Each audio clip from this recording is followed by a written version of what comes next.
Bismillahirrahmanirrahim. Nabi dan para sahabat belajar La ilaha illallah baru setelah 13 tahun di Madinah muncul ayat-ayat syariat. Syariat umroh, syariat haji, syariat puasa, syariat tilawah, syariat hijab. Sehingga ketika ayat hijab turun, perempuan-perempuan yang sudah belajar La ilaha illallah selama beberapa tahun tidak lagi sulit untuk menerapkannya. Begitu ayat hijab turun dibacakan oleh Nabi di dalam masjid, semua sahabat-sahabat mendengar itu dengan sangat perhatian. Lalu mereka semuanya pamitan, ya Rasulullah kami ingin pulang. Ngapain pulang? Mau ngasih tahu ke istri-istri kami supaya berhijab. Emang kamu punya istri? Oh iya ya, enggak. Ada yang jomblo berharap punya istri, terus ngasih tahu ke siapa yang jomblo-jomblo? Itulah kasihannya ya. Enggak bisa ngasih tahu ke kakaknya, adeknya, apalah siapalah, mantannya mungkin. Pulang ngasih tahu ke istri-istri mereka, saudari-saudari mereka, putri-putri mereka, dan perempuan yang mendengar ayat ini dibacakan langsung menutup kepala mereka dengan benda apapun yang ada di tangannya. Mau jemuran, mau baskom, mau apa, pokoknya pegang apa, tutup langsung. Hijab. Kenapa? Ini perintah Allah. Gak mungkin Allah memerintahkan kita sesuatu kecuali ada kebaikan di dalamnya. Itu aja pertimbangannya. La ilaha illallah. Bukan kenapa? Kan lebih nyaman gak pakai hijab. Kan ini, kan itu. Enggak. Satu aja alasannya. Alasan la ilaha illallah. Kalau ini perintah Allah, sami'na wa ata'na. Itu dampak dari la ilaha illallah. Dikasih perintah sesulit apapun, termasuk Zainab dengan Zaid bin Harisah. Pernah kan baca kisah Zainab di surat Al-Ahzab? Mungkin kapan-kapan kita bahas itu. Efek dari la ilaha illallah. Tiba-tiba Nabi datang kepada Zainab. Sebetulnya Zainab ini ada hati kepada Nabi Muhammad. Siapa sih yang gak punya hati untuk Rasulullah ya? Semua cewek juga pasti mengidam-idamkan pengen jadi istri Nabi. Karena otomatis istri Nabi itu adalah dijamin surga. Siapa yang gak pengen jadi istri Nabi? Di surga nanti punya rumah, satu rumah dengan Nabi. Kan keren banget. Kita bisa jadi tetangga Nabi aja di surga udah keren banget. Apalagi serumah dengan Nabi. Semua cewek juga pengen jadi istri Nabi, termasuk Zainab. Dan itu hal yang wajar. Pas Nabi datang ke rumah Zainab, Zainab udah kegeeran. Nabi bilang kepada keluarga Zainab, saya ingin melamar Zainab. Zainab udah bahagia. Untuk Zaid, untuk Zaid, bukan untuk Rasulullah. Zaid? Siapa Zaid? Anak angkatnya Nabi Muhammad SAW, bekas budak. Mirip-mirip dengan Julaibib. Julaibib itu edisi Madinah, Zaid itu edisi Mekah. Ada dua cowok jomblo yang sama-sama pernah diuji dengan masalah jodoh. Zaid edisi Makkiyah, Julaibib edisi Madaniyah. Dua-duanya jomblo. Dua-duanya orang biasa, gak punya daya tarik. Followersnya gak ada, 0. Bukan selebgram sama sekali. Kata Rasulullah, aku melamar Zainab untuk putraku Zaid bin Harithah, anak angkatnya Nabi. Zainab menjawab apa? Ya Rasulullah, saya gak cinta sama Zaid. Jawaban yang sangat wajar kan? Dan jawaban yang paling sering kita dengar sekarang kan? Maaf ya, aku gak ada perasaan, kita jadi adik kakak aja. Itu kan standar ya? Standar banget lah kayak gitu-gitu. Maaf ya, kita jadi temenan aja. Maaf ya, aku gak ada perasaan apa-apa selama ini. Maaf ya, dan segala macam. Dengan bahasa-bahasa halus tapi nolak intinya. Kenapa gak bilang aja, udah gak usah kesini lagi? Kan jelas ya. Ini dengan bahasa, ya Rasulullah, aku tidak cinta kepada Zaid. Karena cinta juga pertimbangan yang penting. Dan Nabi juga tidak mengizinkan kita menikahkan putri kita dengan seseorang yang putri kita tidak berkenan dengannya. Tetap harus ditanya, ya Rasulullah, saya tidak cinta dengan Zaid. Turun ayat. Katakan kepada orang-orang yang beriman, laki-laki dan perempuan, kalau Allah sudah memerintahkan sesuatu, tidak ada kalimat yang keluar dari lisan mereka kecuali sami'na wa ata'na. Nabi bacakan ayat ini kepada Zainab. Zainab mendengar, ya Rasulullah, Allah yang menyuruh ini. Ya kata Rasulullah, sami'na wa ata'na. Kebayang gak tuh? Efek dari apa? La ilaha illallah. Jadi la ilaha illallah itu bukan cuma kalimat zikir, bukan cuma kalimat doktrin ideologi, bukan cuma masalah teologi secara teoritis, bukan. Ini dampaknya kepada akhlak, dampaknya kepada ibadah, dampaknya kepada banyak pilihan hidup dari la ilaha illallah. Orang kalau nggak baik la ilaha illallah pasti susah memilih pilihan-pilihan dalam hidupnya. Kalau tidak baik la ilaha illallah pasti susah untuk berperangai, sabar, memaafkan. Itu semuanya ada hubungannya dengan la ilaha illallah. Sama kayak Abu Bakar, ketika dia sakit hati kepada orang yang memfitnah anaknya, Dia cari tahu siapa orang yang pertama menyebar hoax tentang Aisyah. Ketahuan, dilaporin, diperkarakan sama Abu Bakar. Tiba-tiba turun ayat dari Allah. Janganlah orang yang memiliki kelebihan harta di antara kalian bersumpah untuk tidak lagi membantu saudaranya gara-gara sakit hati. Hendaklah dia berlapang dada dan memaafkan. Itu perintah Allah. Berlapang dada dan memaafkan. Terus konsekuensinya apa? Balasan janji Allah apa? Ala tuhibbuna ayyaghfirallahu lakum? Tidakkah kamu suka jika Allah memaafkan juga kesalahan-kesalahan kamu? Jadi deal-dealannya dengan Allah, bukan dengan makhluk. Enak aja saya maafin dia, untung di dia, rugi di saya. Enggak. Kalau kita transaksinya dengan makhluk, kita rugi. Tapi kalau kita transaksinya dengan Allah, kita untung. Libatkan Allah dalam urusan kita. Dan ini gak mungkin kita lakukan kalau gak baik. La ilaha illallahnya. Allah nawarin kepada Abu Bakar. Ala tuhibbuna ayyaghfirallahu lakum? Tadinya Abu Bakar kesel banget sama tuh cowok. Terus turun ayat ini, wal ya'fu wal yasfahu. Hendaklah dia memaafkan dan berlapang dada. Abu Bakar berat. Tiba-tiba Allah katakan, ala tuhibbuna ayyaghfirallahu lakum? Bala ya Rob. Kata Abu Bakar, tentu ya Allah kalau gitu saya akan maafkan. Demi supaya Allah memaafkan kesalahan saya. La ilaha illallah.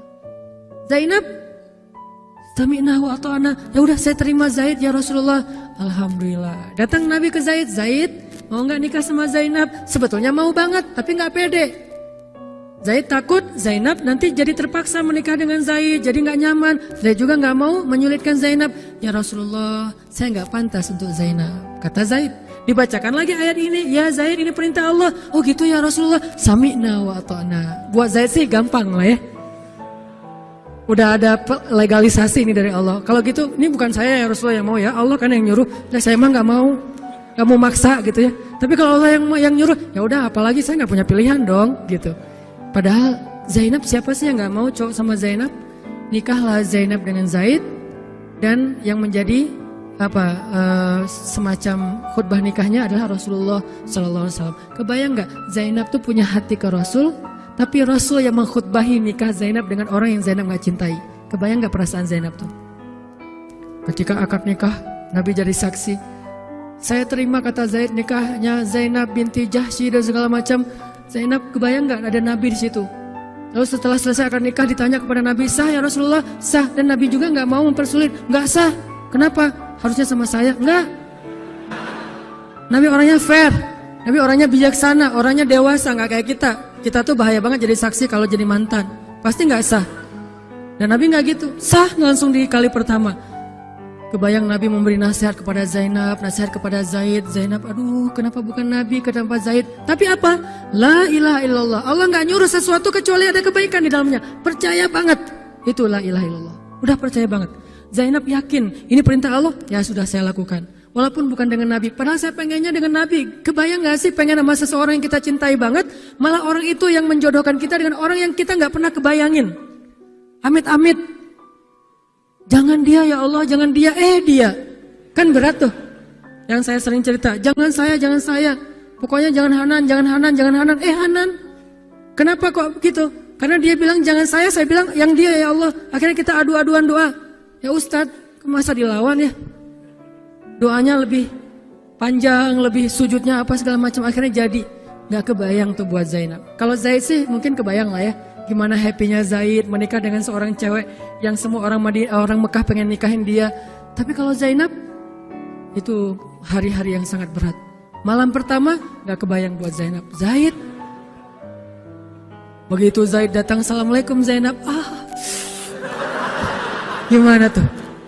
Ini kalau kita lihat dari angle manusia ya. Karena Zainab juga manusia. Tapi semua emosional subjektif manusia redam dengan iman la ilaha illallah. Harapannya cuma satu, pasti ada kebaikan di sini. Pasti ada kebaikan di sini. Walaupun gak kebayang kebaikannya apa, pokoknya ada aja. La ilaha illallah. Nikah Zainab sama Zaid. Cekcok selama 1 tahun, gak pernah akur. Pulang kerja rame, berangkat kerja rame, pagi rame, sore rame. Gak cocok aja tuh Zainab sama Zaid. Berkali-kali datang berdua sama ke Rasulullah, ya Rasulullah nasihati kami. Udah dinasihati pulang rame lagi, di mobil aja berdua rame, macet apa segala. Ya udah nikmati aja, rame gara-gara macet. Terus aja kayak gitu. Pokoknya selama 1 tahun mereka sering percekcokan rumah tangga. Jadi kalau kita ngelihat ada keluarga yang mungkin baru menikah kemudian bercerai, jangan menjudge mereka. Karena menikah itu ibadah, perintah Allah. Itu lebih baik daripada tidak menikah tetapi sudah melakukan banyak perbuatan dosa. Walaupun akhirnya nauzubillah ada hal-hal di luar dugaan, maka la'allahu khair, mudah-mudahan ada kebaikan. Mereka berani menikah muda aja, kita harus acungkan jempol. Mereka berani menikah muda aja, kita harus respect. Kan saya sering bilang no judgment, respect to other kan. Berani mengambil keputusan menikah muda, baru berhijrah udah langsung menikah. Itu bukti dari iman. Kenapa kita menjudge seolah-olah kita lebih baik dari dia? Emangnya kita berani melakukan hal yang mereka lakukan? Gak berani buktinya. Berarti dia lebih baik daripada kita. Walaupun kesudahannya, kalau mereka bercerai setelah menikah baru beberapa lama, ada yang lebih soleh dari mereka juga bercerai baru setahun menikah. Zainab dengan Zaid, dua-duanya dijamin surga. Dua-duanya dijamin surga. Pernikahan mereka cuma bertahan setahun. Setahun kemudian, Zaid datang kepada Rasulullah. Zaid bilang, ya Rasulullah, kayaknya udah gak bisa dipertahankan hubungan saya dengan Zainab. Zaid, sabar. Rasul ketika Zaid mau datang, sebetulnya udah dapat bocoran dari Allah. Allah udah ngejapri Rasulullah dalam bentuk ilham. Japrian Allah kan ilham ya. Japrian kita kan WA, itu juga habis kuota gak kebaca-baca. Kalau japrian Allah ke Rasul ilham. Ilhamnya apa? Kalau nanti Zaid datang, nanti baca di surat Al-Ahzab. Kalau nanti Zaid datang kepadamu meminta nasihat tentang Zainab, bilang kepada Zaid, ceraikan istrimu. Kalau udah diceraikan, nanti kamu nikahi Zainab. Ini perintahnya juga berat buat Nabi nih. Kebayang gak sih anak angkat kesayangan Nabi yang selama ini baik banget sama Nabi, tiba-tiba dia punya masalah dengan istrinya, disuruh cerain dengan niat kalau udah cerai nanti dia yang nikahin. Kan gak kebayang tuh buat Nabi. Ditambah lagi Nabi itu orangnya ra'fah banget, sangat gak enakan. Kita aja gak tega kayak gitu. Emang ada yang tega kayak gitu? Gak tega kan? Zainab mantan kita sih. Sekarang cowok itu datang ke kita, suaminya Zainab. Ustadz, gimana nih Zainab, perlu saya pertahankan? Emang kalian dari awal udah gak cocok, cerai aja deh. Kenapa? Entar lagi gue mau nikahin Zainab. Gak kebayang kan? Kok Ustadz ngomong kayak gitu? Dapat ilham. Berat kan? Nabi itu kayak gitu loh, kondisi emosional beliau yang zulzilu, terguncang. Gimana nih caranya? Saya nggak enak banget, nggak tega banget sama Zaid. Kebayang wajah Zaid polos gitu. Ya Rasul gimana nih?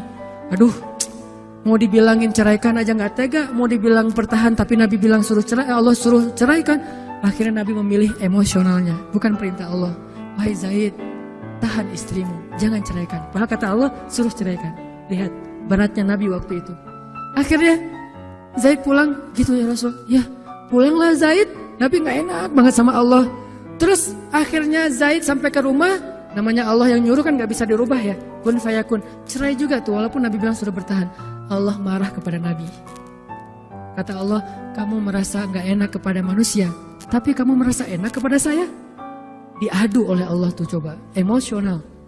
Nabi langsung sujud, ya Allah ampuni saya benar-benar, saya tahu saya gak enak sama Allah, tapi juga saya gak tega sama Zaid. Kebayang gak sih ya Allah wajah Zaid yang polos kayak gitu, disuruh cerain terus saya nikahin istrinya. Gimana perasaan Zaid? Wahai Muhammad, kamu merasa gak enak kepada manusia, tapi enak kepada saya Muhammad. Astagfirullah ya Allah, minta ampun Nabi semalaman. Ini benar-benar gak kebayang sama Nabi.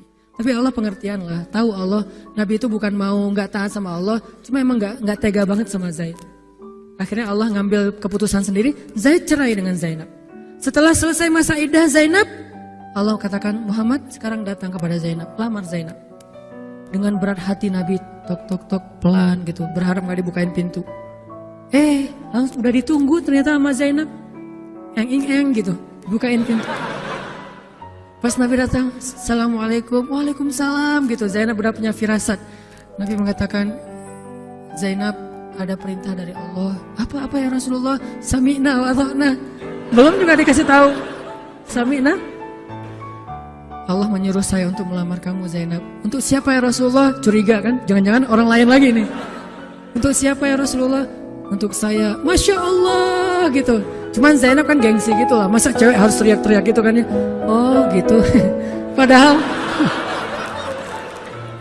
masuk ke dalam kamar. Gitu ya. Gigit jari apa, gaya-gaya cewek lah ya. Oh gitu, ntar ya saya pikir-pikir dulu sih. Saya istiqoroh dulu, Nabi diistiqorohin. udah diterima, sami'na wa ata'na. Dan inilah khair, kebaikan yang diharapkan oleh Zainab. Walaupun gak pernah terbayang, gak mungkin dong Zainab berpikir akan cerai setelah setahun kan. Tapi dia hanya yakin Allah itu gak mungkin nyuruh sesuatu yang gak ada kebaikannya buat kita. Gak mungkin, mustahil. Karena Allah gak pernah zalim kepada hambanya. Kenapa Allah kok muter-muter dulu kayak gitu? Allah pengen lihat Zainab itu menikahi Muhammad karena Allah atau karena dirinya sendiri. Kalau karena Allah, coba yang selain Muhammad berani nggak? Ternyata berani. Karena itu dia menjadi layak untuk Muhammad. Kalau dia nggak menerima Zaid, mungkin Zainab tidak akan pernah jadi istri Nabi karena tidak layak. La'allahu khair. Ini buah dari la ilaha illallah. Begitu juga yang masih culun-culun, yang mungkin badannya belum kebentuk, yang jerawatan misalnya kayak gitu, tiba-tiba memimpin pasukan militer yang jumlahnya ribuan, yang barisan pertamanya kibarus sahabah, sahabat-sahabat senior, as-sabiqun al-awwalun minal muhajirin wal ansar. Termasuk siapa di dalamnya? Abu Bakar dan Umar. Kebayang gak tuh? Memimpin pasukan yang di belakangnya itu Abu Bakar dan Umar. Maju, Abu Bakar dan Umar. Maju. Usama. Kebayang Usama yang nyuruh. Abu Bakar. Segaya. Umar maju. Zaid, anaknya Zaid. Tapi tidak ada yang bisa membantah. Kenapa? Itu wasiat Nabi sebelum wafat. Aku perintahkan kalian untuk dipimpin oleh Usama bin Zaid karena dia adalah anak muda yang luar biasa. Itu hadiah Allah untuk Zaid karena dulu mau menikahi Zainab walaupun hatinya sebetulnya tidak mau. La'allahu khair, la ilaha illallah. Masing-masing dikasih kebaikan dengan cara-cara yang berbeda.